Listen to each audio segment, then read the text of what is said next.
Welcome ටු Lanka political YouTube channel. රත්තරන් මිල හොඳටම අඩු වෙලා තිබෙනවා අද වෙද්දී. රත්තරන් මිලදී ගන්න බලාපොරොත්තු වෙලා හිටපු පුද්ගලයෙක් නම් මේක තමයි හොඳම කාලය රත්තරන් මිලදී ගන්න. ඊයේ ජූනි 12 වෙද්දී රත්තරන් කැරට් 22 පවුමක මිල 3,43,500ක් විතර වෙනවා. හැබැයි ගොඩක් දෙනෙක් කියනවා මේ මිලට ඔයාලා කිව්වට අපි ගන්න යද්දි මේ මිලට නෙමෙයි විකුණන්නේ. මීට වඩා තව ගොඩක් වැඩි. ඉතින් ඒක ගැන අනිවාර්යෙන්ම අපි කතා කරන මේක ඔයාලා දැනගත්තට පස්සේ ඔයාලට පුළුවන් අඩුවට රත්තරන් මිලදී ගන්න. විශේෂයෙන්ම මේ රත්තරන් මිල තව තවත් සමහර වෙලාවට ඉදිරියේදී අඩු වෙන්න පුළුවන්. මේකට විශේෂම හේතුව තමයි තවමත් මේ මැද පෙරදිග යුදමය තත්ත්වය निराකරණය වෙලා නැහැ. ඉතින් මේ ආකාරයට මෙච්චර මුදලකින් රත්තරන් මිල අඩු වෙන්නේ මේ බොහොම කාලෙකින්. ඒක නිසාම තමයි කිව්වේ රත්තරන් මිලදී ගන්න හොඳම කාලයක් මේක කියලා. මොකද මේ දවස්වල අපි දන්නවා මේ රත්තරන් මිල අඩු වීමත් එක්ක වෙනත් ආයෝජන ක්‍රම කරන්න බලාගෙන ඉන්න පුද්ගලයෝ ඉන්නවා. මේ වෙලාවේ වාහන ගන්න ලොකු පිරිසක් බලාගෙන ඉනවා. නමුත් මේ සර්චාර්ජ් එක මත 150ක් අය කරා. මේකත් එක්ක විනිමය අනුපාතය පොඩ්ඩක් වැඩි වුණා. මේ හැම දෙයක් එක්කම වැගන්නාර එක ලක්ෂ 5ක් විතර වැඩි කරා. වෙසල් එක ලක්ෂ 20ක් 25ක් විතර වැඩි වුණා. මේ හැම දෙයකක්ම මිනිස්සු මේ වාහන ගන්නතු මේ දවස්වල බලාගෙන ඉන්නවා. ඒ වගේම තමයි ඉම්පෝර්ට්ස් කරගන්න විදිහක් නැහැ. මේ විනිමය අනුපාතයේ කේස් එකත් එක්ක ඩොලර් කොටක් ගන්නත් බෑ.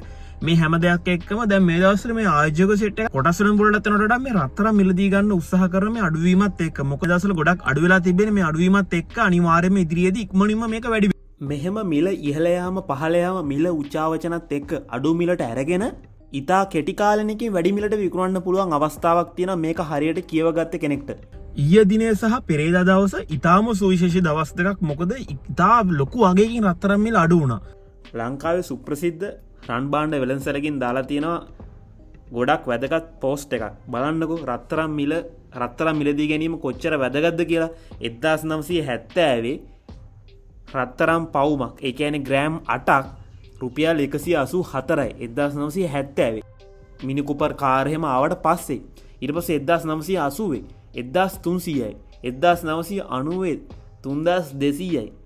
මම මේ 1970 එහෙම කියේදී සමහරට මේ 1970ටත් කලින් ඉපදිච්ච කට්ටිය තමයි මේ වීඩියෝස් ගොඩක් බලන්නේ. එතකොට මේ ඔයාලගේ කාලේ රත්තරන් පවුමක් රුපියල් 184ට අරගෙන තියෙනවා සමහර අය. හැබැයි දැන් වෙද්දී ඒක 3,43,000යි 3,55,000යි ඔන්න ඔය වගේ මිල ගණන් වලට තමයි විකුණන්නේ. ඉතින් මේකේ growth එක 100%1,64,000කින් වැඩි වෙලා තිබෙනවා. 2020 ඉඳන් 2022 අතර කාලය තුල ඉතා වේගෙන් මේ රත්තරන් මිල වැඩි වුණා. ඔන්න ඊට පස්සේ 2023-25 කාලේ අවුරුදු දෙකක් තියෙනවා. මේ අවුරුදු දෙක අතර තමයි ගොඩක්ම වැඩි වුණේ. ඉතින් පෞද්ගලිකව මම මේ අවුරුදු දෙක ඇතුළත 2024 දෙසැම්බර් වල ගත්තා. ඊට පස්සේ 2025 අගෝස්තු වල වික්කා ලොකු ලාභයක් ලබා ගත්තා. එක පවුමකින් රුපියල් 35,000කට වැඩි අගයක්. රටේ උද්දමනයේ වැඩිවීමත් එක්ක අපි බැංකුවකට හා ෆයිනෑන්ස් කම්පැනි එකකට දාලා පොලිය මත ලොකු ලාභයක් ලබා ගන්න උත්සාහ කරාට ඒ ලැබෙන ලාභයට වඩා මේ රත්තරන් වල ආයෝජනය කරලා ලාභයක් ලබා ගන්න පුළුවන්. ඔබ ආයෝජකයෙක් විදියට රත්තරන් මිලදී ගන්න අපේක්ෂාවෙන් ඉන්න පුද්ගලයෙක් නම් ඔයාට ගන්න පුළුවන් හොඳම දේවල් තමයි රත්තරන් බඩු ගන්න එපා, ජුවලරිස් ගන්න යන්න එපා. රම් බිස්කට් හෝ රන් කාසි මිලදී ගන්න මම තැන් කියන්න යන්නේ. ලංකාවේ ප්‍රසිද්ධ තැන් ඕන තරම් තියෙනවා. හෙටි වීදියේ තියෙනවා කොළඹ.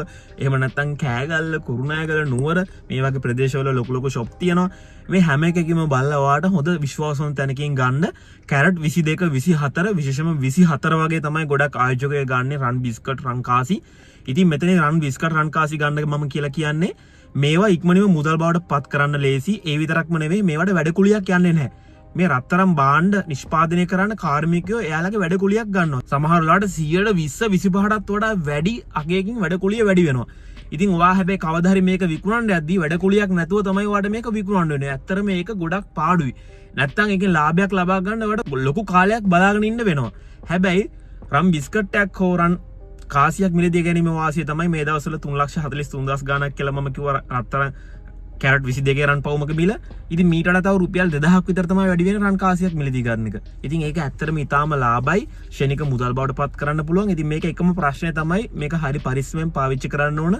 හොරු ගන්න යන්න පුළුවන්. හැබැයි වාහනයක් කියන දෙයක් එහෙම එකපාරට හොරෙට්ට ගන්න බෑ. ඉඩමක් කියන එකක් එහෙම ගන්න බෑ. අපිටම අයිතියක් තියෙනවා. ඒක ලියලා තියෙන්නේ අපේ නමට. වාහනයක් වුණත් අපේ නමට පවරගෙන තියෙන්නේ. ඉතින් මේක තමයි එතන තියෙන අවාසිය. හැබැයි ඔයාට පුළුවන් බැංකුවේ සේප්පුවක් අරින්න. හැබැයි මේකට පොඩි ගාණක් යනවා. රත්තරන් මිල අපි අඩු වුණා කියලා කිව්වට පාරිභෝගික විදිහකට ඔබ වෙළඳ පොළට ගිහිල්ලා රත්තරන් මිලදී ගන්න ගියාට පස්සේ අපි කියන ප්‍රයිස් වලට නෙවෙයි දෙන්නේ. මමත් මේ ප්‍රශ්නෙම මුහුණ දීලා තියෙනවා.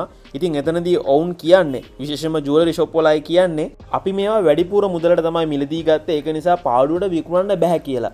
ඒ වගේම තමයි මේ එක දවසක් දවස් දෙක තුනක් රත්තරන් මිල අඩු වුණා කියලා එහෙම ගියපු ගාම මේ අඩු වෙච්ච මිලට එයාලා විකුණන්නේ නැහැ. මේකයි වැඩි වෙනවා කියලා උන් දන්නවා.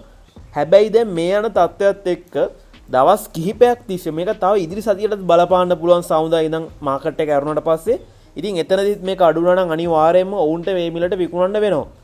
විශේෂයෙන්ම මේ වගේ වෙලාවක එක පාට රත්තරන් මිල අඩු වුණාට පස්සේ ගොඩක් දෙනෙක් යනවා රත්තරන් මිලදී ගන්න. ඉතින් මෙතනදී රන් බිස්කට් රන් කාසියෝ වගේ ඒවා අපේ දවස්වල ජුවලරි ෂොප් වල නැහැ, විකිනලා ඉවරයි. ඉතින් මේ විදිහට ඇඩ්වාන්ස් එකක් ගෙවන්න. මෙන්න මේ ආකාරයේ කතා තමයි කියන්නේ. ඇත්තටම සමහර වෙලාවට රත්තරන් කාසි සහ බිස්කට් තිබියදිත් නැහැ කියලා කියනවා. මොකද ඔවුන්ට ලොකු පාඩුවක් සිදු වෙනවා ඒවා මේ අවස්ථාවේදී වික්කොත්. මොකද ඔවුනුත් දන්නවා මේක ඉදිරියේදී අනිවාර්යයෙන් වැඩි වෙනවා කියලා. හැබැයි මේ වැඩි වෙන කාලය කවද්ද කියලා ඔවුන්ට තීරණය කරන්න බෑ. සතියක් සතියකමාරක් විතර මේ රත්තරන් මිල පහළ වැඩිලා තිබ්බොත් ඔවුන්ට ඒ අඩු වෙච්ච මිලට අනිවාර්යයෙන්ම විකුණන්න සිදු වෙනවා.